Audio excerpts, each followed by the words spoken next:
Ladies and gentlemen, welcome to another video. In this video, we're going to be talking about how to get Instagram verified badge. So let's get straight into the video. So there are two ways you can actually go ahead and get the verified badge. The first is going to be via the paid subscription. This is the fastest and the easiest way for individual creators and professionals to get it. So typically costs from $40.99 to $49.99 a month. So depending on the standard, plus, premium, or max, the requirements are you need to be at least 18 years old, have a public or private profile with your real name and a profile picture showing your face, and also enabled a two-factor authentication and provide a government-issued photo ID that matches your profile detail.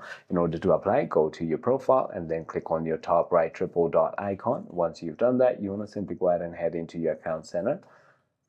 This is where you want to simply go ahead and look for Meta Verified on the bottom, and that is about it. You can simply go ahead and click on Unlock Benefits, and that is it. I hope this video clarifies everything for you. If you have further more queries, feel free to comment down below, and I'll see you on the next one.